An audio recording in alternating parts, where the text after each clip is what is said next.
Le Seigneur soit avec vous. Bonne nouvelle de Jésus-Christ selon Saint Jean. Gloire à toi, Seigneur. Jean au chapitre 12, les versets 24 à 26.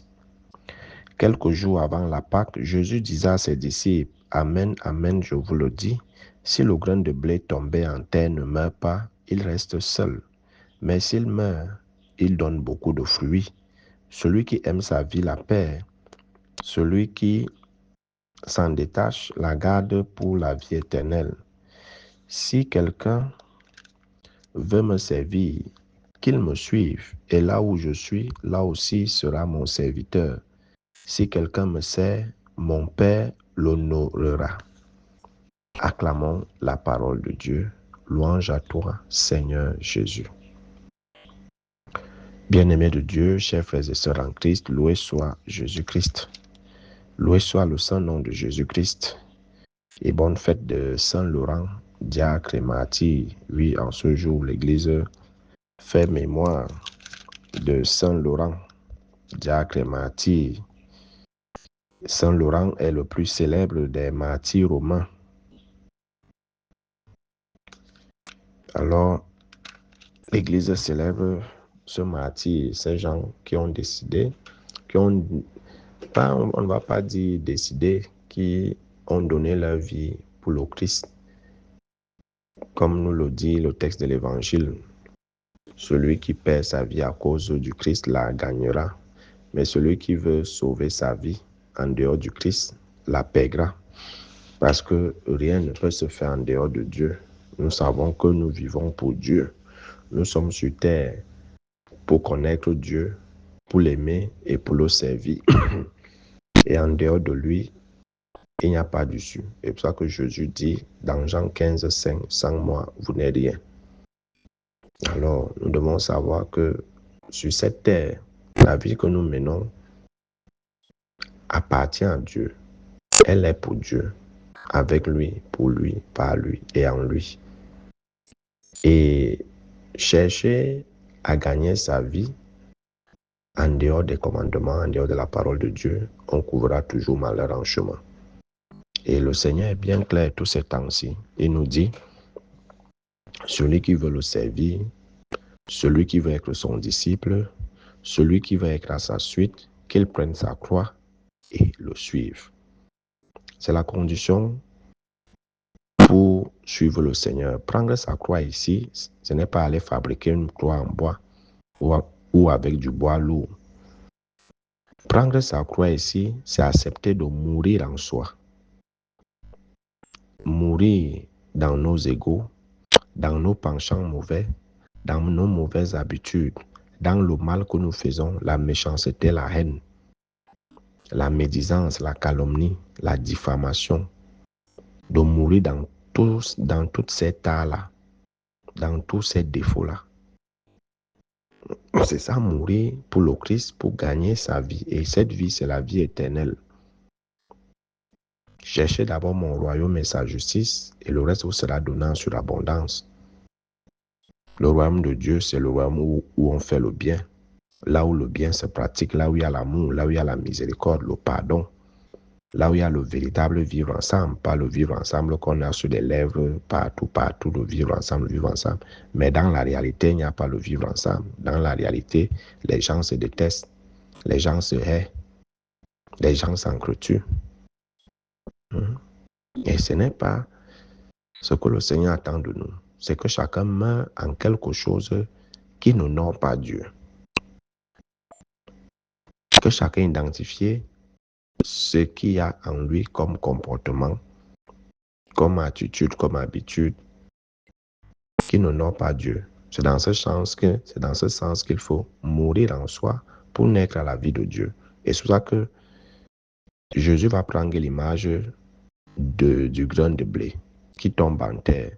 S'il refuse de germer, de mourir, il ne peut pas devenir un épi. Il ne peut pas devenir une tige et produire des épis. Il faut que la graine meure. Et chacun de nous doit être cette graine ou ce grain de blé entre les mains du Seigneur qui est sémé sur la terre que nous piétinons à travers les œuvres de miséricorde, les actes de charité. C'est ça, produire du fruit. Quand on meurt en soi, on meurt dans nos égos, on meurt dans nos penchants mauvais, on ne peut que produire des fruits de miséricorde. On va partager avec celui qui a faim, on va rafraîchir celui qui a soif, on va habiller celui qui est nu, on va rendre visite à nos frères et sœurs malades, emprisonnés, on va conseiller les ignorants, on va assister ceux qui pleurent, et bien d'autres. Il y en a 14 œuvres de miséricorde. C'est ça les fruits attendus du chrétien. C'est ça les fruits que le Seigneur attend de chacun de nous. Si chacun de nous meurt, mais comme on se préfère à soi-même, on préfère le monde, personne ne veut laisser son égoïsme de côté. Personne ne veut laisser son ego de côté. Personne ne veut être humble. Personne ne veut être simple. Personne ne veut être sobre.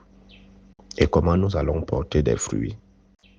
Et les fruits que nous allons produire, ça sera des mauvais fruits, des fruits amers, les fruits de haine, de calomnie, de diffamation. On va répandre le mal partout. Le mal, et c'est le même son de cloche. Dans la première lecture tirée de Saint Paul aux Corinthiens, dans sa seconde lettre aux Corinthiens. Si on sème peu, on récolte peu. Si on sème beaucoup, on récolte beaucoup. Tu ne vas pas vouloir la récolte d'1 hectare sur 200 mètres carrés que tu as semé. Impossible. Impossible. Ce que tu es détermine ce que tu produiras. Ne pense pas que tu es foncièrement méchant et mauvais et tu vas produire quelque chose de bien ou récolter le bien dans le mal que tu fais. Jamais. Tu ne peux pas récolter le bien. Et si le bien que toi tu penses que c'est bien, ce n'est qu'illusoire. Ce n'est qu'illusoire. Donc, soyons vraiment de véritables chrétiens. Apprenons à mourir en nous-mêmes, à mourir pour Dieu, pour porter des fruits qui vont aider les autres à également mourir en eux et produire des fruits. Si quelqu'un veut me servir, qu'il me suive. Là où je suis, là aussi, sera mon serviteur. Si quelqu'un me sert, mon Père va l'honorer. Et il faut véritablement servir le Seigneur. On ne se sert pas du Seigneur. Non, mais certains deviennent des serviteurs pour se servir du Seigneur. Suivez mon regard, regardez comment les choses fonctionnent parfois dans notre église. Beaucoup sont là pour se servir du Seigneur et non pas qu'ils veulent servir le Seigneur, mais ils se servent du Seigneur pour arriver à leur fin. Pour arriver à leur fin. C'est ça les mentalités de maintenant. Beaucoup qui s'engagent dans les ordres aujourd'hui. C'est pour aller se servir du Seigneur comme prétexte pour dire qu'ils sont ses serviteurs, mais ils ne sont pas ses serviteurs. Ils se servent plutôt du Seigneur pour réaliser et accomplir leurs choses. Certains viennent discuter les postes dans l'Église, les nominations et autres dans les groupes, les associations, les mouvements d'action catholique. Pas parce qu'ils veulent servir Dieu, mais parce qu'ils veulent se servir de Dieu pour arriver à leur fin. Et c'est pas ça ce que le Seigneur attend de nous. Ce n'est pas ça. Si le grain de blé reste seul, tombant en terre, ne meurt pas, il reste seul. Ça, il faut le savoir. Mais s'il meurt, il donne beaucoup de fruits. Celui qui aime sa vie, la perd. Celui qui s'en détache, la garde pour la vie éternelle. C'est les exemples comme les Saint Laurent. Je décide de mourir pour le Christ. Parce que j'attends, parce que je vais gagner la vie éternelle, qui est le plus grand bonheur, le plus grand bien. C'est à quoi chacun doit tendre. Mais nous, on préfère cette vie de la terre. Et en revenant sur la première lecture de Saint Paul nous dit chacun doit donner comme il a décidé dans son cœur, sans regret et sans contrainte. La charité se fait La charité doit se faire inventive, sans contrainte et sans regret. On ne donne pas pour regretter. On ne donne pas par contrainte.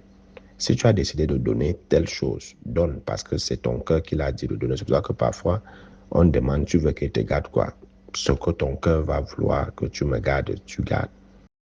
Que la charité se fasse inventive. On donne ce que son cœur a décidé de donner. Mais si tu dis que tu donnes et après tu regrettes et tu te sens contraint, ce n'est plus de la charité. Car Dieu aime celui qui donne joyeusement. Ça, il faut le retenir. Hein. Dieu aime celui qui donne avec joie et non pas par regret ou par contrainte. Tu ne peux pas donner quelque chose, tu te mets encore à regretter, mais pourquoi j'ai même donné? Ah, machin, ou quand quelqu'un te demande quelque chose, tu te sens contraint de le faire. Ça veut dire que tu n'as pas donné et cet acte, ce geste ne peut pas te revenir en retour parce qu'il y a la contrainte et il y a le regret. Il faut donner joyeusement. Et Dieu est assez puissant pour vous donner toute grâce en surabondance, afin que vous ayez en toute chose et toujours tout ce qu'il vous faut, et que vous ayez encore du superflu pour faire toutes sortes de biens. La charité est un paradis de bénédiction. Plus tu donnes, plus tu reçois. Plus tu donnes à cœur joyeux, plus tu reçois pour encore donner à ceux qui sont dans le besoin. Plus tu donnes, plus ce que tu as augmente, se multiplie. C'est ça le mystère de la multiplication. Le peu que j'ai, je le donne avec joie, sans regret, sans contrainte. Dieu me le rendra au centuple. Dieu me le rendra au centuple. L'Écriture dit en effet, l'homme qui donne aux pauvres à pleine main demeure juste pour toujours. Dieu qui fournit la semence au semeur et le pain pour la nourriture vous fournira la graine et il la multipliera. Il donnera toujours plus de fruits à ce que vous accomplirez dans la justice. Tout acte de bonté que tu fais te reviendra en bien également. C'est pour ça qu'on dit souvent le bien que tu fais te revient, le mal que tu fais, le même mal te revient. Mais passons le temps à faire le bien comme Jésus, partout il passait, il faisait le bien. Il faisait le bien. C'est ça justement le mystère du grain de blé qui meurt en soi pour que les autres vivent, pour que les autres soient à l'aise. C'est ça porter des fruits. C'est ça porter des fruits. Sinon, quelle joie y a-t-il à être heureux tout seul? Et Goethe le disait, il y a une honte à être heureux tout seul. Quelle joie! Oh, la meilleure des joies, c'est de voir l'autre heureux parce que tu l'as aidé, parce que tu es venu à son secours, parce que tu l'as soutenu, parce que tu l'as consolé, parce que tu l'as vêtu, tu lui as donné de l'eau, tu lui as donné à manger, parce que tu lui as rendu visite dans son lit d'hôpital ou quand elle était en prison, quand elle avait des soucis, parce que tu l'as conseillé. C'est ça les fruits que chaque chrétien devrait produire dans sa vie de chrétien. Ce sont ces fruits-là. Et nous sommes ce grain de blé-là qui est appelé à mourir pour rejaillir. Pour rejaillir. Le Seigneur nous demande de mourir en nous-mêmes et non pas d'aller tuer les autres. Parce qu'il y en a certains qui pensent que pour produire des fruits, il faut forcément qu'ils salissent les autres, qu'ils noircissent les autres, qu'ils diffament les autres, qu'ils calomnient les autres, qu'ils sabotent les autres, qu'ils montent des coups montés contre les autres pour pouvoir briller, pour pouvoir être bien vu, apprécié. Il y en a certains qui pensent que c'est ça, porter des fruits. Il y en a certains qui pensent que c'est en sacrifiant les autres physiquement, en tuant les autres, qu'ils vont porter des fruits. Non, ce n'est pas dans ce sens. On ne sacrifie pas les autres, on ne tue pas les autres, on ne fait pas des coups bas aux autres pour penser que ma nomination est le fruit de mes efforts, de mon travail, et pourtant ça n'a rien à voir. Pourtant, tu sais que pour arriver là, tu étais obligé de marcher sur les autres, tu étais obligé d'éteindre les autres, tu étais obligé de sacrifier les autres, d'aller pratiquer sur les autres pour être là. Et quels fruits tu portes? Aucun de tes fruits seront amers, parce que ton cœur est amer, est noir, est mauvais, plein de méchanceté, de malice. Ce n'est pas ça. Pour porter des fruits, il faut juste se libérer de ses penchants mauvais, de son mauvais cœur, de sa méchanceté, de sa haine, de ses aigreurs, de sa jalousie, de ses envies, pour porter de véritables fruits, pour la plus grande gloire de Dieu et le salut des âmes. Loué soit Jésus-Christ, à jamais.